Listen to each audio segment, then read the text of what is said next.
मित्रांनो, तुमचं पुन्हा एकदा GB स्टोरी टेलर या यूट्यूब चॅनलवर स्वागत आहे. आजच्या आपल्या गोष्टीचं नाव आहे वरवंटा. लेखक राहुल कुलकर्णी. पण गोष्ट सुरू करण्याआधी जर कोणी या चॅनलवर पहिल्यांदाच आलेले असाल तर त्यांनी ह्या चॅनलला सबस्क्राईब करायला विसरू नका. चला तर मग अजिबात वेळ न घालवता गोष्टीला सुरुवात करूया.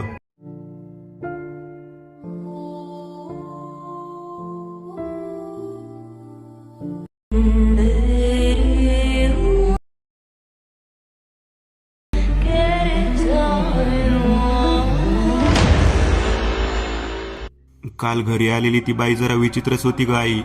म्हणजे बघ ना, कसे आत खोबनीत गेलेले डोळे, विस्कटलेले केस, घाबरलेला चेहरा, संपूर्ण चेहऱ्यावर सुरकुत्यांची जाळी, जणू काही एखाद्या कोळ्याने तिच्या चेहऱ्यावर जाळ विणले असं वाटत होतं. पण तरीही तिची नजर मात्र तीक्ष्ण आणि भेदक वाटत होती, शोधक वाटत होती. एकूणच तिच्या शरीरात अजूनही प्राण आहे हे फक्त तिच्या डोळ्यांवरून वाटत होतं. ती फक्त डोळ्यांमध्ये जिवंत वाटत होती, करून वाटत होती.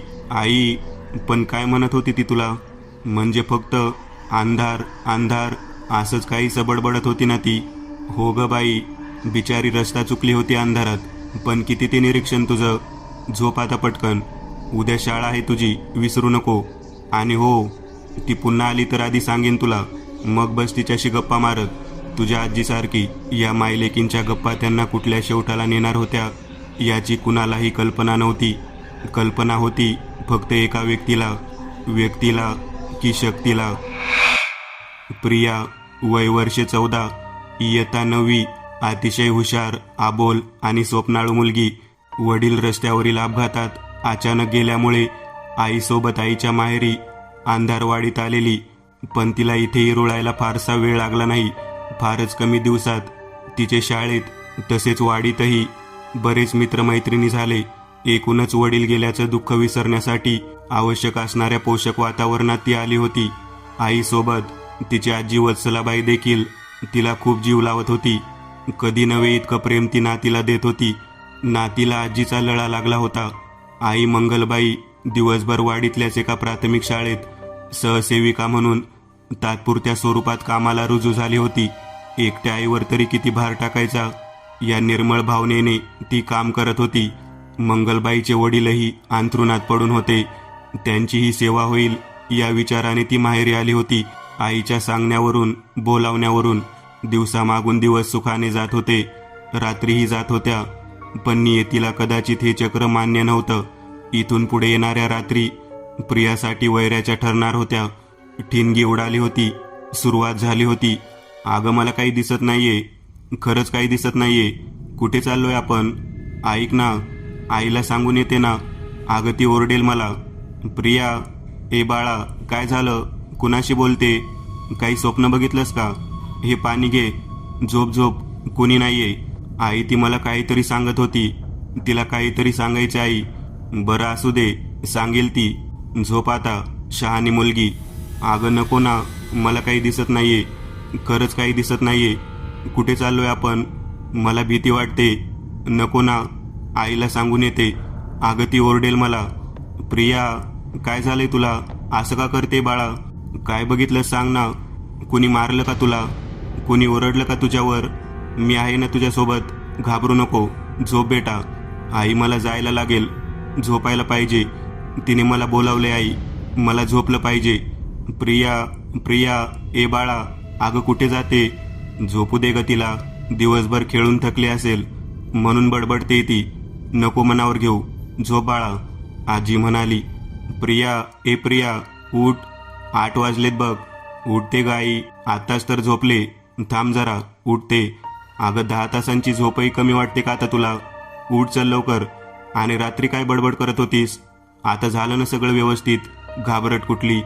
पुढचा दिवस रोजच्या प्रमाणे अगदी जसा आला तसा गेला. रात्र झाली होती. सर्व मंडळी झोपली होती. अगं, कोण आहेस तू? मी नाही ओळखत तुला. मला काही दिसत नाहीये, खरंच काही दिसत नाहीये. कुठं चाललोय आपण? ऐक ना, आईला सांगून येते ना. अगं, ती ओरडेल मला. प्रिया, अगं काय झालं? कशाला ओरडते? काय झालं? देवा, हे काय नवीनच वाढून ठेवलं रे. सांभाळ बाबा. आई मी झोपते. मला माफ कर आई. मी त्रास देते ना तुला. मला झोपू दे. मला झोपायला पाहिजे. अगं पण प्रिया. श्श. आई बोलू नको. तिला काहीतरी सांगायचंय. पुढच्या अजून 3 रात्री अशाच वैऱ्याच्या गेल्या. आईचा डोळ्याला डोळा लागत नव्हता. प्रियाची रात्रीची अर्थहीन बडबड वाढत चालली होती. पण तिला कोणीतरी कुठेतरी घेऊन जाण्याचा प्रयत्न करते हे मात्र आईच्या लक्षात आलं होतं. नाही, मी नाही येणार तुझ्यासोबत. मला आजीने तुला भेटायला नाही सांगितले. तू परत आली तर आजी तुला सोडणार नाही. जा तू इथून. हो सांग ना. करेल. का काय झालं होतं? रडू नको. आजीने काय? मी करेल. मी झोपणार नाही. बोल. प्रिया. अगं का अशी बडबडते आहेस ग? आई बघ ना. काय झालं असेल ग तिला? आज 4 दिवस झाले ती बडबड करते. आई सांग ना. आपण तिला वैद्यांकडे न्यायला पाहिजे. प्रिया मी आहे बाळा. घाबरू नको. आहे मी. आपण सकाळी दवाखान्यात जाऊया. आई. आजीला आत पाठव. आजीला आत पाठव आई. मला तुला काहीतरी सांगायचंय. अगं काय सांगायचंय मला? सांग ना. गेली बघ आजी. आत गेली. सांग मला. आई. आपल्याला काय आपल्याला? बोल प्रिया. आई. आपल्याला आजीला मारावं लागेल आई. लवकरात लवकर. प्रिया अगं काय बोलते तू हे? आपण आजीला मारायचं का आणि कशाला? कोण बोललं तुला? बोल प्रिया. घाबरू नको. हो आई. मला आदेश आलाय. आपल्याला आजीला लवकरात लवकर मारावं लागेल. त्या अंगणातल्या वरवंट्याच्या दगडानं आजीला ठेचायचा आदेश आहे आई. आणि आपल्याला तो पाळला पाहिजे. पण आजीला हे कळता कामा नये. नाहीतर ती आपल्याला सोडणार नाही आई. आपल्याला सोडणार नाही ती. आणि ऐक, आपल्याला संध्याकाळी रामेश्वर बाबांना भेटायला जायचं आहे. कार्याची पुढची दिशा ते ठरवणार आहेत. अगं कोण रामेश्वर बाबा? गावाच्या वेशीच्या उत्तरेला त्यांची एकटी झोपडी आहे. तिथे ते आज आपली वाट बघत असतील. आपण 8 वाजता निघू. आजीला सांगायला काहीतरी वेगळं कारण पाहिजे. तिच्या बोलण्यात एक प्रकारची जरब होती. निश्चय होता. तिच्यावर कुणाची तरी गर्दछाया पसरली आहे याची स्पष्ट जाणीव होत होती. ती एकाच वाटेने जात होती ज्या वाटेवर तिचे अस्तित्व नव्हते. जणू तिला पर्यायच नव्हता. तिचे जाणे अपरिहार्य होते. इकडे मंगलाबाईच्या मनाला हुरहुर लागली होती. विचारांनी संपूर्ण देहावर जणू आपला ताबा प्रस्थापित केला होता. काय करावे काही सुचत नव्हते. पण काहीतरी करणे भाग होते. मार्ग काढणे हाच एक मार्ग उरला होता. सूर्य हळूहळू मावळतीला झुकत होता. त्याबरोबर मंगलाबाईच्या हृदयाच्या ठोक्यांनी हृदयात नगारे बडवायला सुरुवात केली होती. प्रिया शून्य नजरेत बघत होती. पुढच्या आदेशाच्या प्रतीक्षेत बसली होती. एकाएकी तिच्यात कमालीचा बदल झाला होता. तिचा आवाज तीव्र, घोगरा आणि ऐकून भीती वाटावी असा झाला होता. नजरेला एक धार चढली होती.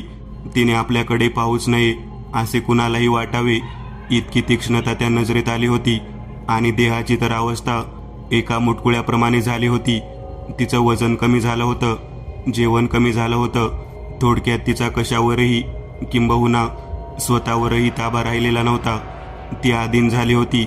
स्वाधीन झाली होती. झुकता झुकता सूर्यानेही आपली मान पश्चिमेच्या हवाली केली होती. त्याचे त्या दिवसाचे अस्तित्व झाकले गेले होते. उष्ण, प्रखर आणि स्वच्छ प्रकाशाची जागा आता मंद, गूढ आणि संयमी प्रकाशाने घेतली होती. चंद्राने आजही आपले अस्तित्व आबाधित असल्याच्या आविर्भावात आभाळाच्या माथ्यावर मुसंडी मारली होती. सांज वेळ झाली होती. रात्रीकडे जात होती. प्रिया अचानक ताडकन उठून उभी राहिली. आई चल. आजीच्या लक्षात येण्या अगोदर आपण बाहेर जायला पाहिजे. आपल्या कामात विघ्न येता कामा नये. जवळपास 8 वाजायला आले होते. तिच्या कालच्या आणि आजच्या बोलण्यात फरक जाणवत होता. काल तिने आईला सांगितलं होतं, पण आज त्याचं रूपांतर आदेशात झालं होतं. आईने तिला समजावण्याचा प्रयत्न केला, पण काही उपयोग झाला नाही. आईच्या मनात एक अनामिक भीतीने शहारे उमटत होते. प्रियाच्या विरुद्ध जाणे तिला चुकीचे वाटत होते. जणू काही ती वश झाली होती. प्रिया पुढे चालायला लागली. नाईलाजाने तिच्या पावलांचा रोग धरून मंगलाबाईची पावले पडू लागली. तिला काय बोलावे सुचत नव्हते. प्रिया आपण कुठे जातोय? त्यांना काय बोलायचंय? काय विचारायचंय? चल आपण घरी परत जाऊ. आपण पुन्हा आपल्या शहरात जाऊ. तुला नाही आवडत नाही ते? मग जाऊ दे. आपण जाऊ आपल्या घरी. चल प्रिया. आईच्या बोलण्याचा प्रियावर काही परिणाम झाला नव्हता. ती आपल्याच आविर्भावात चालत होती, सुसाट चालत होती. तिला थांबवणे आईच्या हातात राहिले नव्हते. बऱ्याच पुढे चालून गेल्यानंतर लांबवर एका ठिकाणी एक दिवा फडफडत असल्याचे मंगलाबाईच्या डोळ्यांनी हेरले होते. फक्त काम आणि घर एवढा संबंध असल्याने मंगलाबाईला इतक्या वर्षानंतर गावाची पाहिजे तशी ओळख राहिली नव्हती. गाव बदललं होतं, तिच्यासाठी नवीन झालं होतं. पण प्रिया अगदी चिरपरिचित असल्यागत झपाझप पावले टाकीत चालत होती. तिला रस्ता सापडला होता. तो दिवा तिच्यासाठी फडफड करीत होता. तिच्याच वाटेवर डोळे रोखून बसला होता. दिव्याच्या रोखाने ती जात होती. दिवा तिला आपल्याकडे ओढून घेत होता. हळूहळू दिव्याचा प्रकाश वाढत होता, लख्ख होत होता. दिवा जवळ येत होता. या सर्व प्रवासात वातावरणात झालेला बदल सूचक होता, लक्षात येण्याजोगा होता. झोपडीच्या आजूबाजूचा परिसर अतिशय गार होता, कुंदवासाने भारीत होता. वारा जोरात होता, पण तरीही दिवा शाबूत होता. थोडक्यात तिथल्या पंचमहाभूतांवर कुणाचा तरी लगाम होता, भार होता. प्रियाने सांगितल्याप्रमाणे झोपडी गावच्या वेशीच्या उत्तरेला होती. त्या दोघी मायलेकी झोपडीच्या जवळ आल्या होत्या. प्रिया निर्धास्त होती. आईच्या सर्वांगाला दरदरून घाम फुटला होता. अंदाजे रात्रीचे 9:15 वाजले होते. घर ते झोपडी या प्रवासाने त्यांचा जवळजवळ 1.25 तास हिरावून घेतला होता. झोपडीला शेवटाला आलेलं दार होतं. दोन्ही बाजूने दाराला कुणीतरी धरून ठेवलं आहे असं प्रथमदर्शनी वाटत होतं. कुणाच्या तरी मेहरबानीवर, उपकारावर ते दार टिकून होतं. जणू झोपडीच्या प्रवेशाला दाराचं कलेवर उभं होतं. प्रियाने दार बाजूला करून झोपडीत प्रवेश केला. पाठोपाठ आईलाही आत येण्याची खूण केली. दोघी आत गेल्या. आत एक वयस्क मनुष्य दोघींच्याच प्रतीक्षेत बसला असल्याचे दिसत होते. अंगावर फक्त एक काळं कापड, कमरेच्या खाली मांडीपर्यंत गुंडाळलेल्या अवस्थेत ती व्यक्ती बसली होती. अतिशय जुना चेहरा, वय सांगण्यापलीकडे गेल्यासारखं, कदाचित 1000 वर्ष जुनं, सुरकुत्यांनी भरलेलं. जणू काही मानवी शरीरातील 206 हाडे अतिशय साचेबद्ध मांडून ठेवली आहेत. एवढंच काय, त्या म्हाताऱ्याचे अस्तित्व शिल्लक होते. त्याच्या शरीरात जो काही जीव शिल्लक होता तो सारा त्याच्या डोळ्यांत त्याने एकवटलेला दिसत होता. त्याचे डोळे जिवंत होते तर शरीर साशंक होते. त्याने डोळ्यांनीच प्रियाला त्याच्या समोर बसण्याची आज्ञा दिली. प्रिया मुकाट्याने त्या सापळ्याच्या समोर जाऊन बसली. तिच्या आईची वाचा बसली होती. ती हातबल झाली होती, प्रेक्षक झाली होती. ती व्यक्ती कुठल्या तरी वेगळ्याच भाषेत हातवाऱ्यांसोबत मंत्र उच्चार करीत होती. जवळपास 4-5 मिनिटे त्याचा हा प्रकार चालू होता. नंतर त्याने मंगलाबाईलाही एका कोपऱ्यात बसण्याची सूचना केली. त्याला दिशा सापडली होती. त्याच्या तोंडातून बऱ्याच वेळानंतर एक वाक्य बाहेर पडलं, मरण निश्चित आहे, मरण निश्चित आहे. मंगलाबाईच्या अंगाचा थरकाप वाढला होता. तिने भीत हिंमत केली आणि प्रश्न टाकला, कुणाचं? पण तिच्या प्रश्नाला उत्तर आलं नाही. म्हाताऱ्याने आपल्या झोळीतून एक लालसर कापड काढून स्वतःच्या पुढ्यात आडवं टाकलं आणि त्यावर प्रियाला झोपण्याची सूचना केली. तिनेही त्याच्या सूचनेवरून आपले शरीर त्या लालसर रंगाच्या स्वाधीन केले. ती आडवी झाली होती, पण झोपली नव्हती. म्हाताऱ्याने करड्या आवाजात सूचना दिली, झोप. तू झोपली नाहीस तर पुढच्या कार्याला दिशा मिळणार नाही. झोप. आणि त्याने त्याच्या भेसूर आवाजात एक मंत्र लयीत म्हणायला सुरुवात केली. कदाचित तो त्याच्या भाषेत प्रियासाठी अंगाई गात होता. प्रिया निद्रिस्त होत होती. म्हातारा हसत होता. आई रडत होती. रात्र तरुण होत होती. प्रिया गाढ झोपेत जात होती. थोडा वेळ शांतता पसरली. वातावरण जणू काही थांबले इतकी शांतता पसरली आणि प्रियाच्या तोंडातून शब्दांची गरम वाफ येऊ लागली. ती बोलण्याचा प्रयत्न करीत होती. ती बोलू लागली, हो आले मी. मारायला पाहिजे. वत्सलाबाई, दगड. अगं थांब, तू घाबरू नको, मी मारेल. मुक्ती, आजी, थांब ना, रडू नको. प्रियाची झोपेत बडबड चालू होती. म्हातारा डोळे बंद करून एक एक शब्द कानात साठवून घेत होता. तो फक्त दुआ होता, परिचित दुआ. त्याला फक्त कार्य तडीस नेण्यासाठी नेमण्यात आलं होतं. कार्याची दिशा फक्त प्रिया सांगू शकणार होती. आईचं काळीज धडधडत होतं. अखेर तिचा बाण फुटला आणि पोरीला तिने आवाज दिला, प्रिया उठ बाळा. काय बडबडते आहेस ग? काय करून ठेवले पोरीचं माझ्या? कोण आहात तुम्ही? जाऊ द्या मला, पाया पडते तुमच्या. माझ्या पोरीची काही चूक नाही, जाऊ द्या आम्हाला, तुम्हाला काय हवं ते देते मी, पण जाऊ द्या आम्हाला, असं म्हणत ती म्हाताऱ्याच्या पायावर लोळण घेत पोरीच्या जीवाची भीक मागू लागली. प्रिया झोपेतून जागी झाली होती. म्हाताऱ्याचा पारा शिगेला पोहोचला होता. त्याच्या कार्यात मंगलबाईने विघ्न आणलं होतं. त्याने मंगलबाईला ताकीद दिली, मूर्ख बाई, गप्प हो, पोरीचा जीव वाचवणं सर्वस्वी तुझ्याच हातात आहे. तू कार्यात व्यत्यय निर्माण केल्यास होणाऱ्या हानीला तू जबाबदार असशील. माझ्या कार्याच्या आड येऊ नको, नाहीतर सर्वजण जीवानीशी जाऊ. पोरीला पुन्हा पुन्हा निद्रावस्थेत नेणं कठीण आहे. त्याने पोरीला पुन्हा झोपायची सूचना केली. त्याला अजूनही बऱ्याच गोष्टींचा उलगडा करायचा होता. त्याने एक कागदाची पुडी मंगलाबाईच्या हातात दिली आणि एक मंत्र तिच्या कानात सांगून त्याचा जप करत राहा म्हणून सांगितलं. प्रिया पुन्हा निद्रावस्थेत गेली. पुन्हा भयान शांतता पसरली. दिवाही आता अर्धमेल्या अवस्थेत गेला होता. वाद कधीही मान टाकेल असं दिसत होतं. प्रिया बडबडू लागली. ती आता शब्द नव्हे तर वाक्य बोलत होती. तिच्या बोलण्यात आधीनता आली होती, आधीरता आली होती, स्पष्टता आली होती. तिला मारायला पाहिजे उद्या मध्यरात्री, त्रयोदशीला वरवंट्याने ठेचायला पाहिजे. ती पापी आहे. हे शुभ कार्य तुला करावं लागेल. मी आता जाते. उद्या पुन्हा येईन झोपडीत. मला सडा पाहिजे. माझं लाडकं बाळते. करशील ना मंगले माझ्यासाठी, आईसाठी. तिची बडबड थांबली होती. म्हाताऱ्याच्या चेहऱ्यावर एक प्रकारचं तेज आलं होतं. म्हाताऱ्याला सर्व गोष्टींचा उलगडा झाला होता. त्याला त्याच्या प्रश्नाचं उत्तर मिळालं होतं. त्याच्या चेहऱ्यावर खिन्न पण छन्नी हास्य पसरलं होतं. तो मुक्ततेच्या वाटेवरून जात होता. त्याने मंगलाबाईला ताबडतोब घरी जाण्याचा इशारा केला व घरून घरच्या अंगणात बऱ्याच वर्षांपासून पडून असलेला, मातीत अर्धवट गाडलेल्या अवस्थेतील, हिरवटलेला पण तरीही गुळगुळीत असलेला वरवंटा घेऊन येण्याची सूचना केली. मंगलाबाईच्या काही लक्षात येत नव्हते. ती घाबरलेली होती. तिने म्हाताऱ्याला नकार दिला. प्रिया उठून उभी राहिली होती. प्रिया आता प्रिया राहिली नव्हती. तिच्या आवाजात कमालीचा बदल झाला होता. पुरुषी जरब तिच्या आवाजात आली होती. तिने तीक्ष्ण नजरेने मंगलाबाईकडे पाहून आत्ताच्या आता वरवंटा घेऊन येण्याची ताकीद दिली. तू वरवंटा आणला नाहीस तर मला तुझ्या पोरीच्या रक्तात न्हावं लागेल. मला मुक्ती मिळल्याशिवाय मी कुणालाही सोडणार नाही. मला बदला हवाय. मला वत्सला हवीये. प्रियाच्या देहातून कुणाचा आकान बाहेर येत होता हे समजत नव्हतं. मात्र त्या आवाजात एक सूड होता, पण करुणा होती, राग होता, तशीच कीव होती, तिरस्कार होता, तसं प्रेम होतं, आपुलकी होती. मंगलाबाईचा जीव वर खाली होत होता. झाला प्रकार तिच्या आकलनापलीकडे जाणार होता. तिने म्हाताऱ्याला नेमका प्रकार काय आहे हे सांगण्याची विनंती केली. दिवा अजूनही जिवंत होता. जोपर्यंत दिवा विझणार नाही तोपर्यंत त्या शक्तीचा इथे वास राहील असं म्हाताऱ्याने सांगितलं. दिवा विजेपर्यंत तू घरून वरवंटा घेऊन ये अशी सूचना म्हाताऱ्याने बाईला दिली. आल्यावर मी तुला सर्व काही कहाणी सांगतो असे वचन देखील दिले.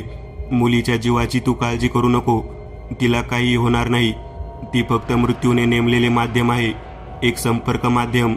तू जा. मात्र एक गोष्ट लक्षात ठेव, तुझ्या आईला याबद्दल काही कळता कामा नये. ती सावध होता कामा नये. इतक्या वर्षांची साधना व्यर्थ होता कामा नये. मंगलाबाई घराच्या दिशेने वेगाने पाऊल टाकीत जाऊ लागली. तिला फक्त प्रियाच्या जीवाची काळजी लागली होती. तिच्यासाठी ती काही करायला तयार होती. रात्रीने स्वतःचे अस्तित्व सभोवतालावर प्रस्थापित केले होते.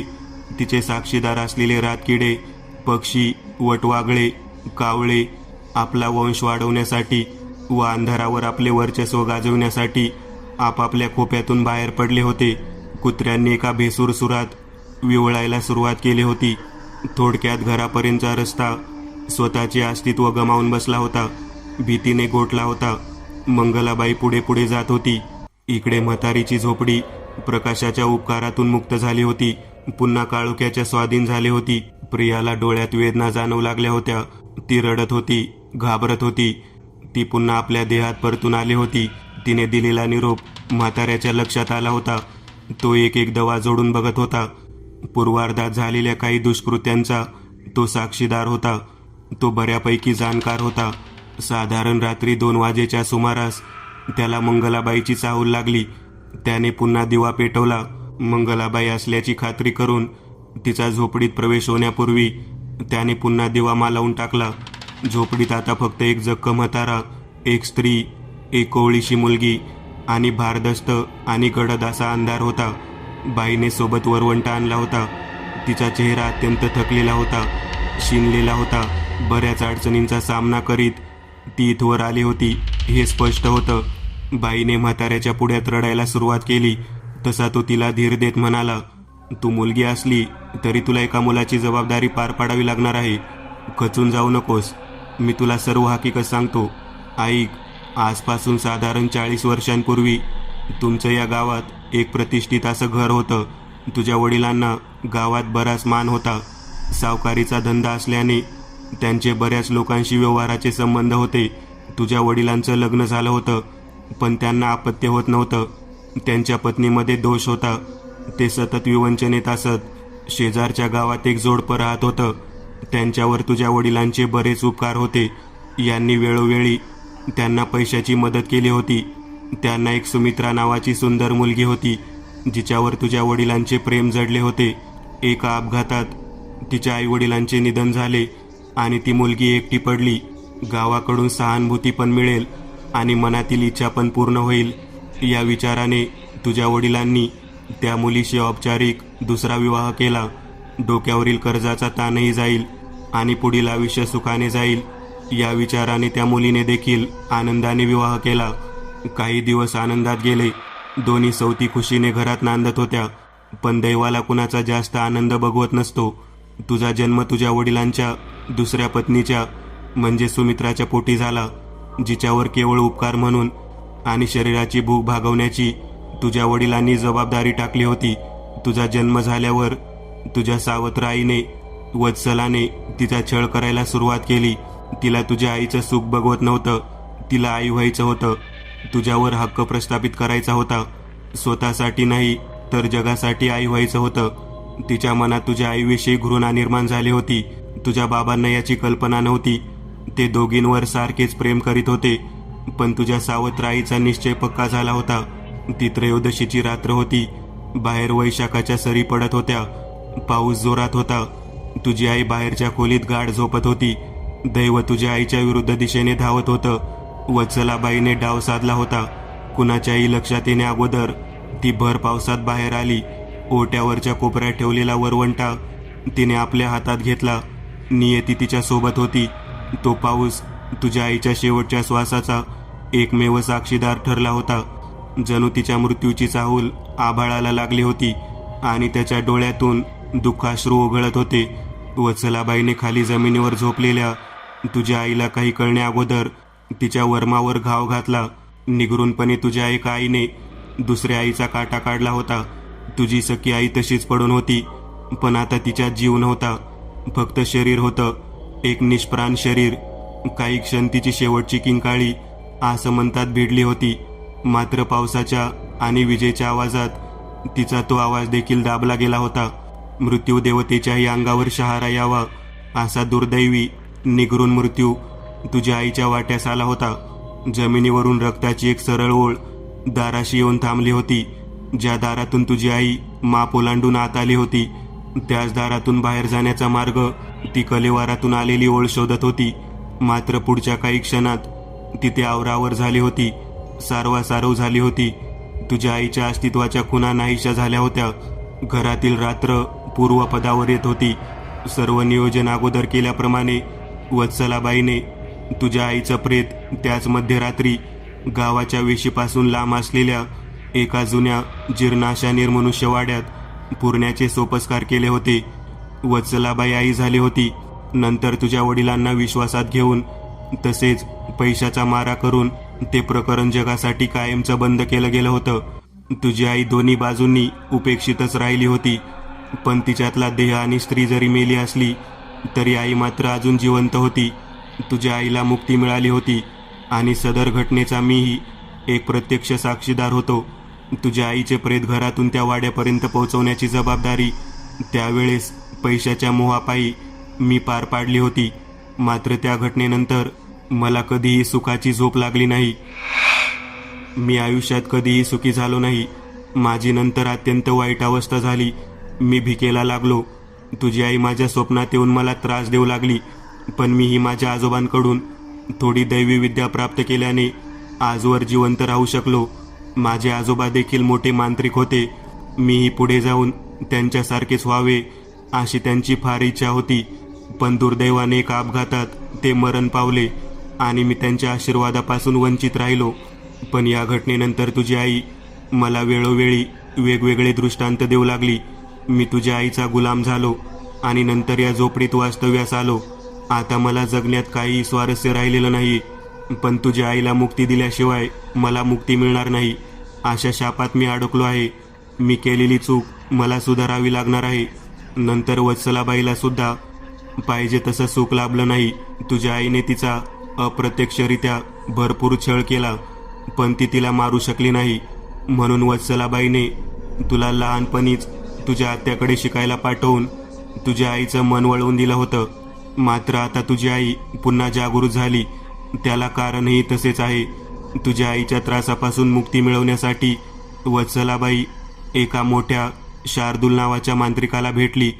त्या मांत्रिकाने तिला तुझ्या आईपासून मुक्तता मिळवून देण्याची ग्वाही दिली आहे.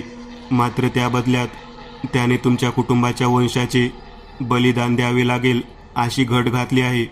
तुझ्या मुलीचा म्हणजेच प्रियाचा बळी दिल्यास सुमित्राबाईला मुक्ती मिळेल आणि वत्सलाबाई तिच्या जाच्यातून सुटेल असा शब्द त्या मांत्रिकाने वत्सलाबाईला दिला आहे. आणि या पाषाण हृदयी बाईने स्वतःच्या स्वार्थासाठी तुझ्या मुलीचा बळी देण्याचं कबूल केलं आहे. तिच्यातली निर्दयी स्त्री अजून जिवंत आहे, म्हणून तिने आम्हाला गावाकडे बोलावून घेतले आहे. ती प्रियाला लळा लावून तिच्याविषयी प्रियाच्या मनात सकारात्मक भावना निर्माण करीत आहे. असे म्हणतात की एखादी व्यक्ती मरताना ज्या अवस्थेत असते ती अवस्था जर पूर्णत्वाकडे गेली असेल तर त्या आत्म्याला दुसऱ्या अवस्थेत येऊन बाह्य जगाशी संपर्क साधता येत नाही. तो त्याच अवस्थेत घुटमळत राहतो. त्याचा अखेरचा दुवा म्हणजे त्याची मरणासन्न अवस्थेतील अवस्था होय. स्पष्ट सांगायचे तर तुझी आई मरताना गाढ झोपेत होती. त्यावेळी झोपेत असली तरी तिचा मेंदू कार्यरत होता. मनात तुझा विचार चालू होता आणि अशातच तिच्या डोक्यात घाव बसला. तिचा बाह्य जगाशी संपर्क तुटला. मात्र आत झोपेच्या आंतरजगाशी ती बांधून होती. तिचा दुवा हा झोपेशी जुळलेला आहे. म्हणूनच तिला काही सांगायचे असल्यास प्रियाला झोपल्याशिवाय पर्याय नसतो. ज्या व्यक्तीशी त्या शक्तीला संपर्क साधायचा आहे ती व्यक्ती झोपलेली हवी, गाढ झोपलेली हवी. जोपर्यंत प्रिया झोपत नाही तोपर्यंत आपण तिच्याशी संपर्क साधू शकत नाही. म्हणून ती झोपेत येऊन प्रियाला सांगण्याचा प्रयत्न करीत होती. दाद मागत होती, न्याय मागत होती. तिचा जीव प्रियासाठी घुटमळतो आहे. ती फक्त प्रियाशी संपर्क साधू इच्छिते, कारण तिला वत्सलाबाईपासून दूर ठेवणे हा उद्देश आहे. प्रियाचा बळी देण्याचा दिवस वत्सलाबाईने परवाच्या दिवशी चतुर्दशीला ठरवलेला आहे. त्या अगोदर आपल्याला तिचा काटा काढावा लागणार आहे. तुझ्या आईच्या मुक्तीसाठी तुला तुझ्या सावत्र आईचा बळी द्यावा लागणार आहे. उद्या त्रयोदशी आहे. तुझ्या आईचं उद्या श्राद्ध आहे. आपल्यासाठी तोच मुहूर्त उत्तम आहे. मी उद्या त्या शार्दूल मांत्रिकाचा दूत म्हणून तुझ्या घरी येईल. वत्सलाबाईला शब्दात फसवून माझ्या झोपडीपर्यंत घेऊन येईल. मी माझ्या मंत्रशक्तीने तिला माझ्या झोपडीत वश करून ठेवेल, जेणेकरून ती आपल्या तावडीत आहे याचा सुगावा कुणालाही लागणार नाही. पण तिथून पुढचे सोपस्कार तुला पार पाडावे लागतील. आहे का कबूल? बोल. मंगलाबाई सुडाला पेटलेली होती. तिची आग मस्तकात भिडली होती. तिला पोरीच्या भविष्याची चिंता होती. तिला तिच्या आईला मुक्ती द्यायची होती. हो बाबा, कबूल आहे. त्या बाईला मी आता सोडणार नाही. मी माझ्या आईला मुक्ती दिल्याशिवाय शांत बसणार नाही. तिघांनी हातात हात घेऊन निश्चय पक्का केला व पुढची दिशा स्पष्ट केली. हळूहळू पहाट होत होती. द्वादशीचे रूपांतर त्रयोदशीत झाले होते. बाहेर गार वारा वाहत होता. सर्व चित्र स्पष्ट झालं होतं.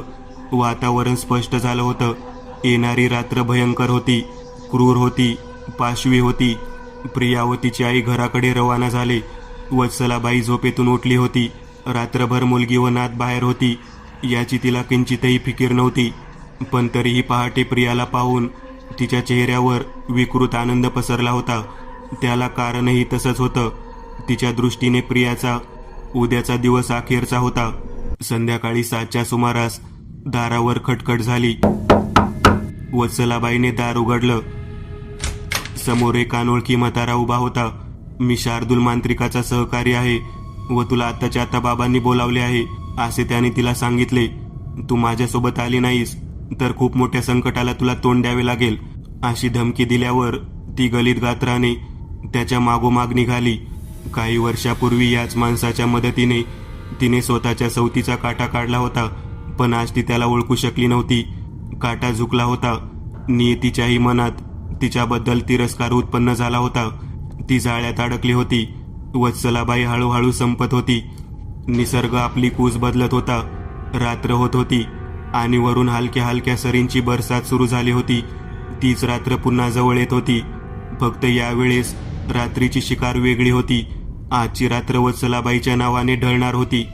थोड्याच वेळात प्रिया व मंगलाबाईनेही घराबाहेर पाऊल टाकले. रामेश्वर म्हाताऱ्याच्या पावलांचे ठसे वाटेवर उमटलेले दिसत होते. त्याच ठशांवर आपले ठसे ठेवीत मायलेकी कामगिरीवर निघाल्या होत्या. सोबत आईच्या आठवणी होत्या. इतर काही साहित्य होतं. तूप, रॉकेल, भाताचे गोळे, काळे तीळ, कुदळ, फावडा वगैरे वगैरे. अंत्यविधीच्या आणि श्राद्धासाठी लागणाऱ्या वस्तू सोबत घेऊन त्या निघाल्या होत्या. रस्ता वेगाने कापला जात होता. छातीत धडधड वाढली होती. सुसाट वेगाने हृदयातून रेल्वे धावत होती. पण तरीही दोघींचा चेहरा समाधानी होता. त्या विकृतीचा विनाश करण्यासाठी निघाल्या होत्या. त्या सत्कर्माच्या मार्गाने जात होत्या. दिवा फडफड करत होता. जवळ येत होता. वाऱ्या वादळात आणि मुसळधार पावसातही तो आपले अस्तित्व टिकवून होता. ज्या आरती दिवा शाबूत होता त्या आरती मृतात्मा तेथे पोहोचला होता. याची देही याची डोळा. तो मृत्यूचा अक्षम नयनरम्य सोहळा बघणार होता. झोपडी आली होती. दार अजूनही तसंच होतं. एखादा नख व्यवस्थित कापावा आणि नखाच्या शेवटाला एक छोटासा मांसाचा गोळा लटकून राहावा आणि त्याची वेदना थेट मेंदूत जाऊन पोहोचावी. अशा प्रकारे ते दार झोपडीला लटकून होतं. आत वेदना कोंडलेल्या अवस्थेत मायलेकी आत पोहोचल्या होत्या. म्हाताऱ्याने आपल्या कार्याला सुरुवात केली होती. तो मंत्रोच्चार करीत होता. एका बाजूला अवजड साखळदंडाने वत्सलाबाईला जकडून ठेवले होते. तिची सुटका आता मृत्यूच्याच हातात होती. प्रिया लालसर कापडावर झोपली होती. जवळपास 9:30 वाजले होते. मुहूर्त जवळ आला होता. पावसाचं रूपांतर तुफानात झालं होतं. विजा आकाशात नाच करीत होत्या. मंगलाबाईचं काळीज गोठल्या गेलं होतं. झोपडी हळूहळू गळायला लागली होती. परिस्थिती साजेशी होत होती. प्रिया बोलू लागली. मी तुला सोडणार नाही वत्सला. तू मला मारलं. माझ्या नातीला मारायला निघाली. निर्दयी, चांडाळणी. तुला कधीही मुक्ती मिळणार नाही. आतृप्त होऊन भटकत राहशील. मारून टाका तिला, मारून टाका. मला तिच्या रक्ताने अभिषेक घालूनच अग्नी द्या. वरून आज्ञा आली होती. वरवंटा हळद कुंकवाने माखलेला होता. दुसऱ्या सौभाग्यवती बाईचा मृत्यू त्याच्या दुर्दैवात होता. त्याला पर्याय नव्हता. मंगलाबाई तयार होती. भावना सर्वांगातून दाटून येत होत्या. संमिश्र होत होत्या. दोन्ही डोळे वाहत होते. आजच्याच दिवशी काही वर्षांपूर्वी एक निर्दोष मनुष्यवध झाला होता. आसमंत लाचार किंचाळीने दुमदुमला होता. त्याचीच आज पुनरावृत्ती होणार होती. एक जीव अकल्पितरित्या गेला होता, तर एक जीव जागतेपणाने व जाणतेपणाने जाणार होता. म्हाताऱ्याचा आवाज वाढला होता. मंत्र उच्चारण जोरात होत होते. वत्सलाबाईला म्हाताऱ्याच्या पुढ्यात लाल कापडावर झोपवण्यात आले. तिच्या अंगावर पांढरी साडी टाकली होती. कपाळी कुंकवाचा मळवट भरला गेला. पोरीने आईची ओटी भरली. मृत्यू देवतेलाही लाजवेल अशा सोहळ्याची साक्षीदार ती वेशीजवळची झोपडी होती. झोपडी, दार, म्हातारा, दिवा आणि वत्सलाबाई सर्वच आपल्या अंताला येऊन ठेपले होते. कोण कधी जातो याची जणू चुरस लागली होती. घटिका जवळ आली. प्रियाने वरवंटा उचलला. आईच्या हातात दिला. अवघा आसमंत कान उघडून बसला होता. पाऊस कमी झाला होता. विजा थांबल्या होत्या. केरळ शांतता पसरली होती. झोपडीचं छप्पर उडून लांबवर जाऊन पडलं होतं. आधीरता पणाला लागली होती. धरणी होती. पाऊस होता. दिवा होता. वारा होता. आकाश होते. पंचमहाभूते आतुर झाली होती. फक्त एका आरोळीसाठी, एका किंचाळीसाठी, एका लाचारीसाठी. मंगलाबाईने औंढा गिळला. वत्सलाबाई जीवाचा आकांत करीत होती. माफी मागत होती. पण त्या माफीला आजही पश्चातापाची किनार नव्हती. तिच्यातली गुरमी अजूनही टिकून होती. तिला 40 वर्षापूर्वीची रात्र हुबेहूब डोळ्यांसमोर दिसत होती. फक्त सुमित्राबाईच्या जागी तिला तिचा चेहरा दिसत होता. साक्षात स्वतःचा मृत्यू तिला भेटायला आला होता. आतुर झाला होता. माफी आता शक्य नव्हती. ती प्राणासून निष्प्राण झाली होती. पाहता पाहता पुढच्या क्षणी आकाशात एक कडकडून वीज चमकली. त्या सरशी वरवंटा वर उचलला गेला आणि त्याच्या दुप्पट वेगाने पुन्हा खाली आला. किंचाळी निघाली होती. आसमंत दुमदुमला होता. दिवा विझला होता. पाऊस थांबला होता. विजांचा नाच बंद झाला होता. दार निखळून पडलं होतं. सर्व काही संपलं होतं. दुष्टपणाचा विनाश झाला होता. वत्सलाबाई संपली होती. तिचा कपाळ मोक्ष झाला होता. एका विकृतीचा नाश झाला होता. रामेश्वर म्हाताऱ्याने हळूहळू डोळे मिटले होते. तो वैकुंठ प्रवासास निघाला होता. मरण यातना त्याने जिवंतपणीच भोगल्या होत्या. आता पुन्हा तो तडपडला होता. नियतीने त्याच्यासोबत न्याय केला होता. त्याने आनंदाने जीव सोडला होता. तिथून शेजारीच असलेलं एक 35-40 वर्षाचं जुनं वडाचं झाड एकाएकी उन्मळून पडलं होतं. त्याला उग्र दर्प सुटला होता. 7 जन्माचं बंधन मागण्यासाठी आता तिथे कोणी येणार नव्हतं. वडाला बांधलेल्या दोऱ्या तुटत होत्या. झोपडीच्या दाराशी येऊन लाल ओघळ थांबला होता. वाट शोधत शोधत पायरीवरून खाली उतरला होता. त्याला मार्ग सापडला होता. वडाच्या झाडाच्या मुळाशी तो जात होता. रक्त वाहत होतं. झाडाच्या अर्धमेल्या मुळांवर रक्ताने स्वतःला झोकून दिलं होतं. रक्ताचा वास रक्ताला आला होता. काही वर्षांपूर्वी मंगलाबाईच्या आईला त्याच वडाच्या झाडाखाली गाडण्यात आलं होतं. तिथपर्यंत रक्त पोहोचलं होतं. अभिषेक झाला होता. शांती झाली होती. आता फक्त मुक्ती बाकी होती. मंगलाबाईने झाडाच्या जागी खोदायला सुरुवात केली होती. तिला कवटी दिसली होती. आईचं अखेरचं दर्शन कधीही न विसरण्यासारखं होतं. ती कृतकृत्य झाली होती. आईचं प्रेत समोर होतं. तिला खेळ कुठून सुरू झाला होता हे उमगलं होतं. काही क्षणापुरता का होईना तिला तिच्या आईचा चेहरा स्पष्ट दिसला होता. काही दिवसांपूर्वीच तिच्या आईशी भेट झाली होती.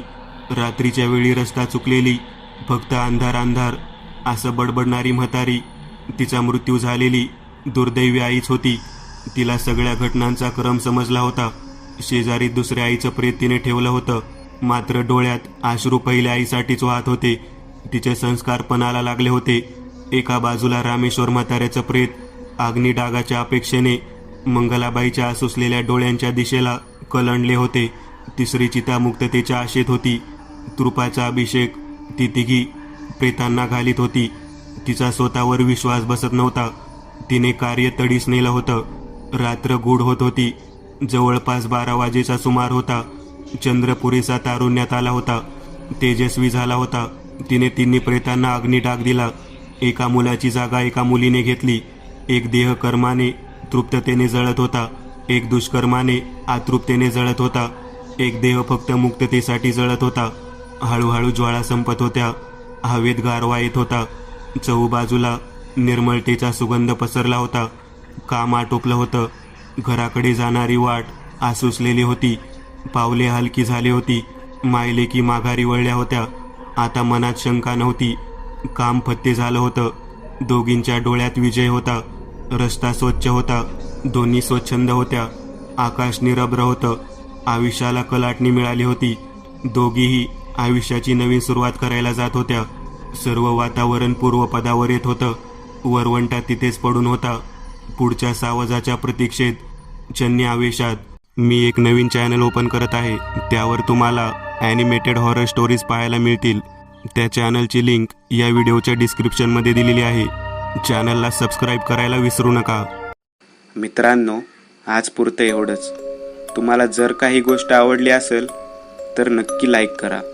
तुमच्यापैकी बरेचसे जण व्हिडिओ लाईक न करताच पळून जातात. पण हा जर व्हिडिओ तुम्ही लाईक केला तर मला जरा बरं वाटेल आणि असेच भारी भारी व्हिडिओ बनवायची माझ्यात एनर्जी येईल. त्यामुळे नक्की लाईक करा. आणि अजूनही कोणी या चॅनलला सबस्क्राईब केलेलं नसाल तर लगेच सबस्क्राईब करून टाका. आणि बाजूची घंटी ती मात्र दाबायला विसरू नका. देवाची घंटी आहे ती. चला तर मग पुन्हा भेटूया अशीच एक आगळी वेगळी गोष्ट घेऊन पुढच्या भागात.